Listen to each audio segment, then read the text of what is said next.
Hello friends, this is Astrologer Mohnish once again, and thank you for watching my videos about Vedic astrology.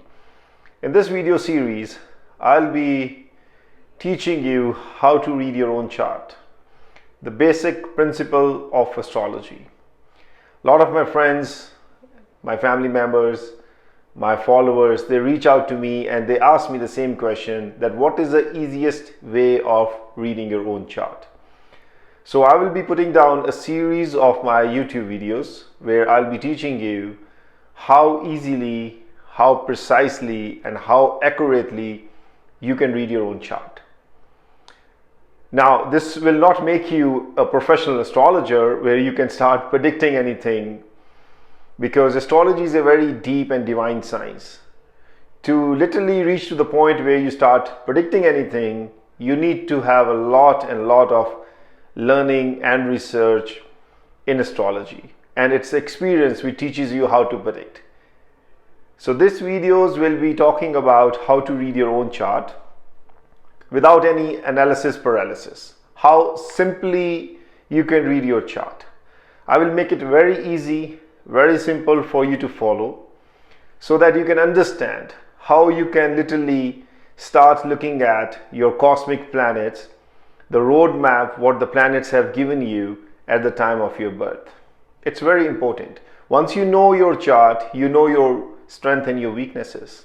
And also you can read your chart of your family members and your friends, and you can literally show them your wisdom and your learning about astrology, how you can decode people's personality, their nature, or their physical or their emotional characteristics. It's very enjoyable and entertaining science as well, because this way you'll start reading about people's life also.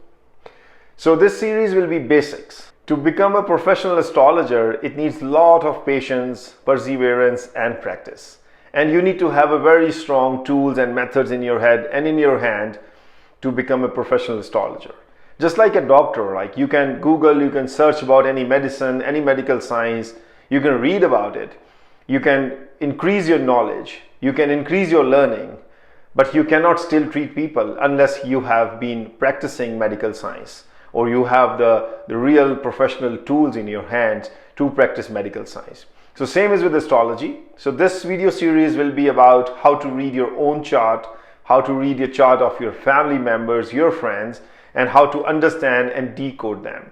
But this will not be able to give you any insights about how we predict events. For that, I will come up with an advanced course of astrology where I can teach how to predict events precisely, accurately, and very meticulously. So this video will be based on, the series I'm going to do is based on how to read your own chart. Now, first question is how to get an accurate chart.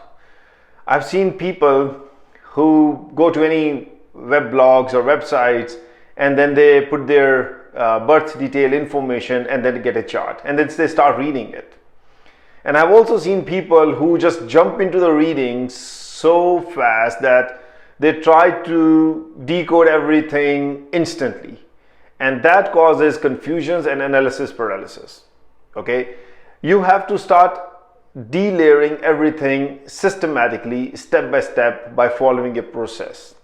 And I will guide you to that process. How easily, without any confusions, you can read your own chart. And do not get into any analysis and paralysis. Okay, what is debilitated, what is exalted, what is friendly sign, what is a non-friendly sign, where are the aspects? Do not bring them all together into one picture. Start by small layers first. So the first thing first is, what is an accurate chart to read? To read your chart, you need two charts, okay? And don't get confused here. You get two charts before you start interpreting the results of each planet and each zodiac sign. The first one is a D1 chart, which is called a Lagna chart, which is very important because this tells you about the planets are sitting at what zodiac signs. And the second is your chalit chart, or a bhava chalit chart, or we can also call it as cuspal chart. Now, cuspal chart is very important because that tells you exactly the results of the planet, what houses they are sitting in and what houses they will activate when their major situation will run over your life.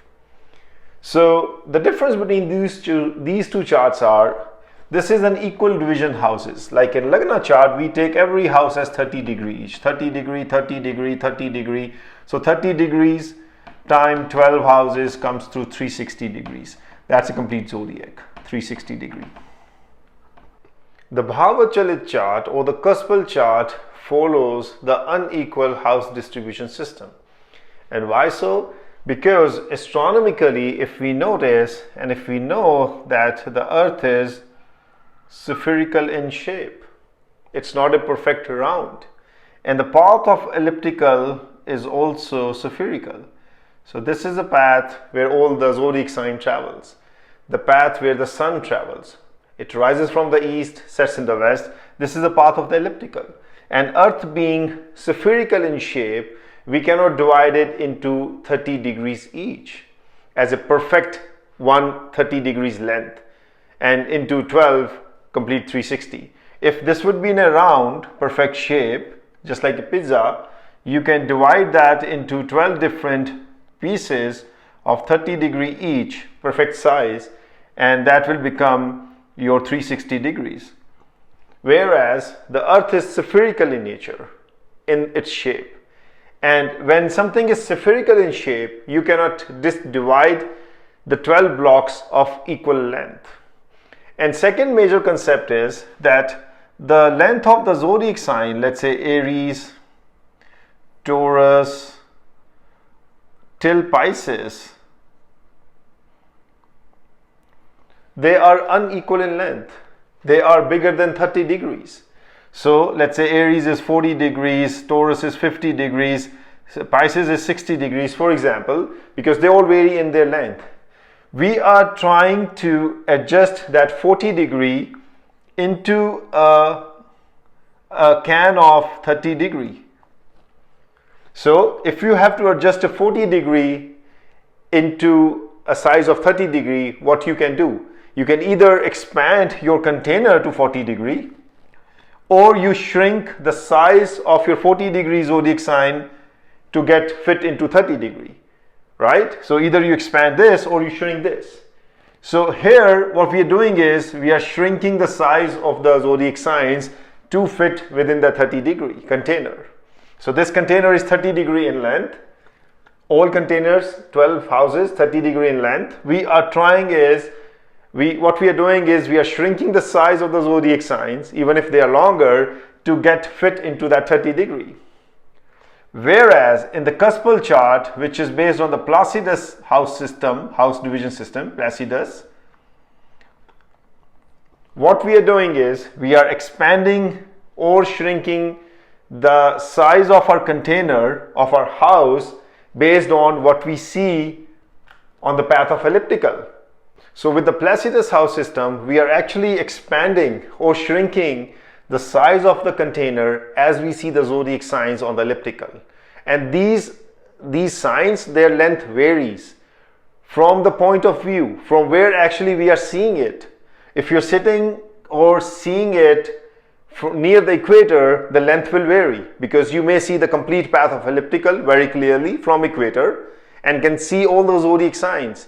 But if you are standing near the north zone or the southern hemisphere, your viewpoint will change and the length of the many zodiac signs will vary based on what you can see from that point of view.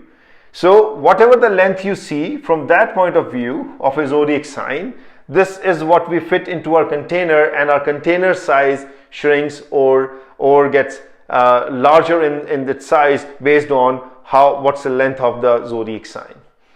And you will notice that in your Lagna chart, if you have planet here or here, in your Bhava Chalit or a Placidus house cuspal chart, these planets will be, instead of being here, it could be that two planets are here, or it could be instead of planet being here, it was moved to here. So this is how it works, because this is the chart the cuspal chart tells you exactly the position of your planets in unequal house distribution system. So your planets from this place in Lagna chart can move to this house, or from this house it can move to this house. And that is the real chart what you need to read when it comes to interpret the results of the planet. But if we're talking about the planet in what sign, then the same Lagna chart works. If your planet is in Aries, it will be in Aries. If your planet is in Taurus, it will be in Taurus. But the houses will change. So many softwares online, if they are good softwares, they give you both the charts. Otherwise, you can use Jagannath Hora, the software I use for my research, which can give you both the charts, the D1 Lagna chart and the Placidus house system cuspal chart. Or you can email me with your question concerns, and I will tell you how to calculate your cuspal chart.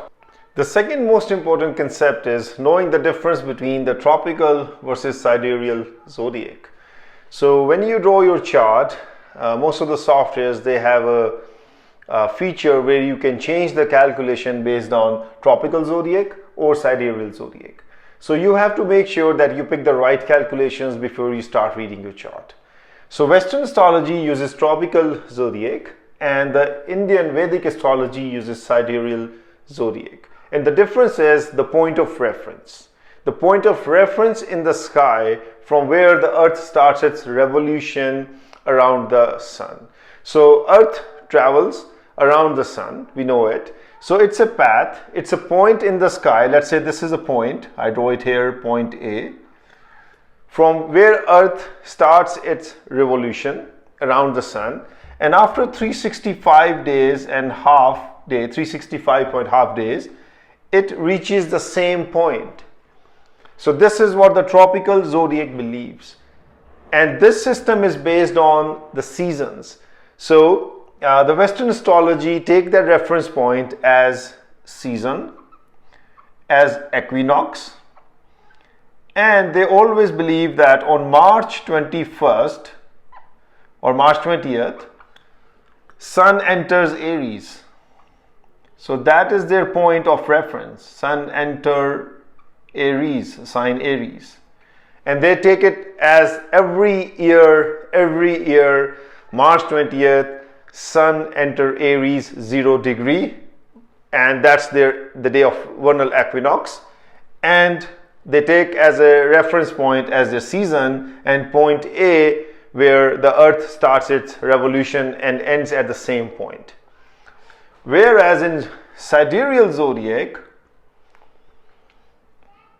the fixed stars in the sky are the reference point. So the Vedic astrology believes, and astronomically it's true also, that when earth starts from point A, its revolution around the sun, it never reaches the same point again because of the wobbling effect of the earth spin. So earth is spinning and also revolving. So while it's spinning, it wobbles because it's spherical in the shape. The center of the earth is more broader than the side poles. So it wobbles. So when it wobbles, after 365.5 days, it never reaches to the same point. The point shift is. The point shift 1 degree in every 72 years. And Vedic astrology believes in looking at the stars, the fixed stars in the sky, and unless they see that stars emerging back in the sky after a whole 1 year, they never believe that this is the point where the earth started, or this is the point where it should be ending its first revolution around the sun. So that's a major difference. And at this point in time, as we talk, the difference between this point A and this point A is almost 24 degrees and 8 minutes. What Western astrology believe and what Vedic astrology believe. And that's what we call is Ayanamsa in Sanskrit. Okay? So this is the Ayanamsa, 24 degree, 8 minute or 7.5 minute approximately. So that's a difference between tropical and sidereal zodiac. And if you notice, astronomically, you take a telescope on March 20th, look into the sky and see where the sun is. You will never see sun in Aries on March 20th using your telescope because it's not there. It's just a point of reference taken by the Western astrologers that year by year the earth, when it starts its revolution again around the sun, it ends at the same point, and sun always enter Aries on 20th of March, which is, if you see from your telescope, it's not. Sun enters Aries right now in April, sometime during April, and every 72 years 1 degree it shifts. Okay, so that's the difference. So for human astrology, for astrology about individuals, always take sidereal zodiac and your Ayanamsa, which will be calculated based on your sidereal zodiac when you use your software. And for reading the mundane astrology or the astrology about nations or the stock market, financial astrology, then this system works very well. Okay, so tropical zodiac is good for mundane astrology, for stock market astrology, but for individuals it's a sidereal zodiac which gives you the most accurate and predictive and the great results. So my friends, even who are using Western astrology softwares, they can always change to sidereal zodiac for the calculations and you will see amazing results. And the difference is, if you are born in, let's say your ascendant is Cancer, the tropical zodiac calculation will show you that you're born under Gemini. If you're born under Virgo in sidereal, the tropical will show you as Leo. So it will shift you 24 degrees behind all the time. So that's the reason when people get confused, oh, you know, I use a software, it shows me I'm born Gemini, but you're now talking me that I'm born Cancer. I saw my chart, I'm Virgo, but you're saying I'm Leo. What is the difference? The difference is the calculations.